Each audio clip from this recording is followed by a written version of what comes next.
Avec plus d'un siècle de savoir-faire dans le domaine de l'optique, Nikon s'est imposé comme une marque incontournable du monde de la photo, évoluant au fil des temps pour répondre aux attentes de ses utilisateurs. Et depuis quelques années, l'entreprise japonaise a clairement orienté sa stratégie vers la vidéo, notamment avec ses nouveaux appareils hybrides et leur monture Z. Bien que cette dernière soit encore méconnue de beaucoup de filmmakers, elle offre de nombreux avantages et pourrait bien devenir une référence auprès des vidéastes dans les prochaines années.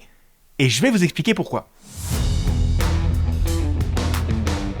Reprenons depuis le début. À l'été 2018, Nikon a annoncé le lancement d'une nouvelle monture destinée à engager le virage de la marque vers les appareils photo hybrides et prendre la relève de leur légendaire monture F en place depuis 1959 sur les appareils réflexes. Et c'est peu dire que le challenge était énorme puisque leur gamme d'objectifs Nikkor comptait plus de 100 millions d'objectifs vendus à l'été 2018. Bien qu'elle soit donc très appréciée, la monture F possédait de grosses limitations techniques. Pour vous la faire courte, quand on parle d'une monture d'objectifs photo ou vidéo, on s'attarde en général sur deux critères: le diamètre de la monture et son tirage optique. Pour le diamètre, c'est simple. Plus il sera large, moins il sera contraignant pour les opticiens lors de la conception des formules optiques. Dans le cas de la monture F, on était sur 44 mm, ce qui était suffisant pour couvrir le format 24-36 argentique et numérique, mais imposait alors des formules rétrofocus pour les objectifs très grand angle, ce qui créait davantage de vignettage ou de distorsion. Bien que souvent corrigé dans le boîtier, à condition de ne pas faire ces images en RAW. Pour le tirage optique, c'est déjà un peu plus technique. Il s'agit de la distance qui sépare l'arrière de l'optique du capteur. Sur la monture F, on était à 46,5 mm, l'une des plus longues du marché à son époque. Et tout ça pour une raison toute simple. La monture ayant été conçue pour des boîtiers réflexes, il fallait donc la place pour que le système de miroir puisse basculer devant la pellicule ou le capteur. Cette dernière contrainte obligeait les opticiens de Nikon à concentrer le faisceau lumineux passant à travers les verres de leur optique pour l'orienter vers le plan focal quasiment 5 cm plus loin. Une contrainte qui, malgré des verres d'excellente qualité, engendrait inévitablement des aberrations chromatiques à pleine ouverture. Et c'est pour toutes ces raisons que Nikon a décidé de délaisser la monture F pour une monture plus en phase avec les standards de l'industrie en 2018. Côté spécification, on a désormais un diamètre de 55 mm contre 44 sur la monture F et surtout un tirage optique de seulement 16 mm, ce qui fait de la monture Nikon Z la monture hybride plein format avec le tirage optique le plus court du marché. Et tout ça se ressent immédiatement sur les performances de leurs nouvelles optiques.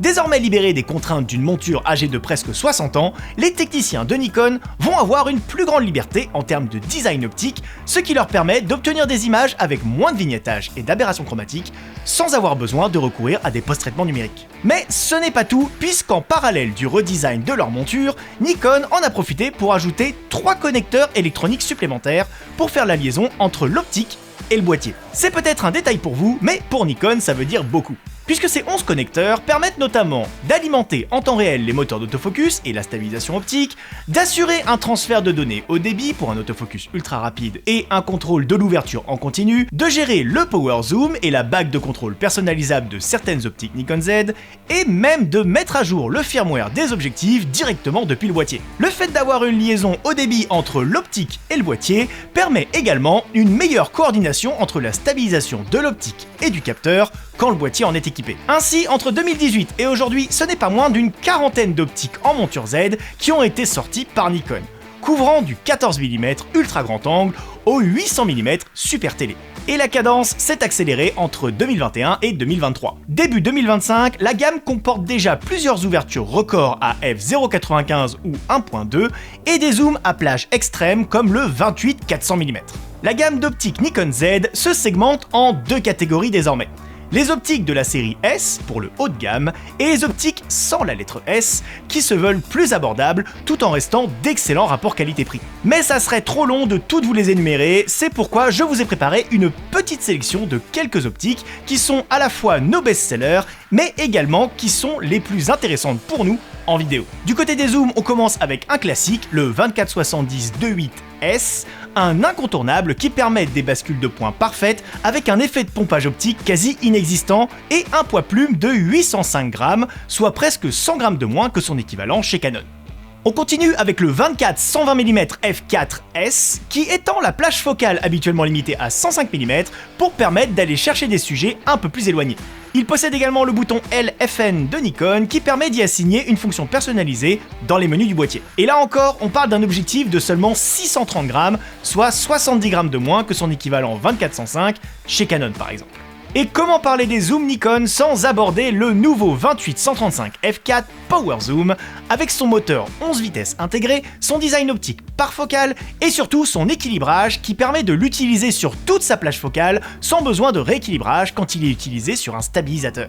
On enchaîne avec les focales fixes pour lesquelles je vous ai choisi à la fois des objectifs S-Line, mais pas que. Et on commence avec le 35 mm f1.4, une focale ultra classique et que Nikon a su positionner à un prix très abordable tout en offrant des performances optiques excellentes. Mais comme il fallait aussi contenter les plus exigeants de leurs utilisateurs, ils ont annoncé début 2025 un autre 35 mm f1.2 cette fois-ci dans leur gamme S-Line. Un autre classique, le 50 mm, existe en 4 déclinaisons chez Nikon. Le 50 mm f1.8S et le 50 mm f1.2S représentent forcément ce que Nikon sait faire de mieux en termes de qualité optique, là où le 50 mm f1.4 est prévu pour présenter un meilleur compromis entre la compacité et le prix. Et ces trois optiques sont complétées par le 50 mm f2.8MC qui est un objectif macro au facteur de grossissement 1:1. On passe maintenant au roi des portraits, le 85 mm f1.2S. Conçu pour offrir un bokeh hyper impressionnant, une mise au point ultra rapide et une tropicalisation à toute épreuve, tout en préservant un poids très raisonnable de 1160 grammes, soit 325 grammes de moins que son équivalent chez Canon.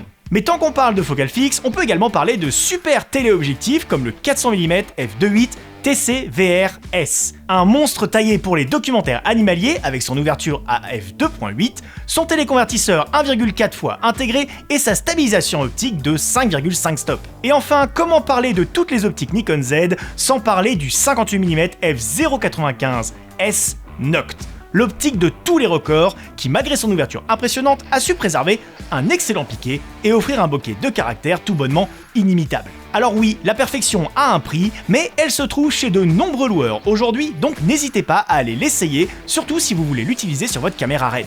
Car vous n'êtes pas sans savoir que depuis début 2024, RED est désormais une filiale de Nikon, et qu'à ce titre, les RED V-Raptor X et Komodo X se sont vus offrir une nouvelle déclinaison en monture Z qui, comme on l'a vu précédemment, offre de meilleures spécifications techniques que la monture RF de Canon. Mais pas que. L'autofocus continu, intégré depuis 2020 dans les Komodo 6K, se voit offrir un vrai boost avec cette nouvelle monture et permet désormais la détection des visages et de l'œil. Des menus spécifiques à cette nouvelle monture permettent également un réglage fin de la vitesse et de la sensibilité autofocus, chose jusqu'alors impossible. Les caméras reconnaissent également les boutons LFN des objectifs Nikkor Z et permettent de leur assigner des fonctions personnalisées via le menu Lens Button. Il n'y a pas loin d'une centaine de possibilités, donc je vous laisserai aller vérifier la liste complète dans la description de cette vidéo, mais retenez bien que vous pouvez assigner deux fonctions pour chaque bouton LFN, une pour un appui court et une pour un appui long. La caméra peut aussi activer la fonction Smooth Iris qui permet des changements d'ouverture beaucoup plus subtils et discrets, idéal quand on souhaite changer son ouverture au milieu d'une prise. Le transfert complet des métadonnées optiques est aussi pris en charge grâce aux nouvelles broches de la monture Z, ce qui est primordial pour la production virtuelle et tous les workflows VFX. Et tout ça, ça permet à RED d'avoir désormais un contrôle complet sur l'ensemble de la chaîne, c'est-à-dire l'optique, la monture, le capteur, le traitement de l'image et le codec avec le REDCode. Avec ce rachat stratégique, Nikon met enfin un vrai pied dans le monde du cinéma et de la vidéo. L'ajout de leur monture sur les derniers modèles de chez RED, couplé à tous les avantages que celle-ci propose, comparé à celle de Canon, suffit à montrer que Nikon tend à devenir un acteur majeur sur le marché de la vidéo professionnelle dans les années à venir. Car la cerise sur le gâteau, c'est que leur monture permet non seulement d'utiliser les objectifs Nikon Z, et c'est là que vous en tirerez le meilleur parti, c'est certain, mais également d'adapter tout un tas d'autres montures sur cette même monture Nikon.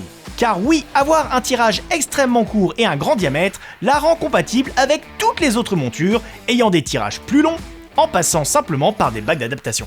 Que ce soit des bagues vers la monture PL, comme celle que RED a annoncée avec ses nouvelles caméras Z-Mount, ou encore les bagues FTZ de Nikon pour adapter leurs anciennes optiques réflexes vers la monture Z, en passant par toutes les bagues de constructeurs tierces pour y adapter à peu près toutes les optiques nécessitant un tirage plus long que celui de la monture Z, et notamment les optiques Sony. Car oui, avec cette nouvelle monture Z, vous pourrez passer de Sony à RED sans renouveler votre parc optique.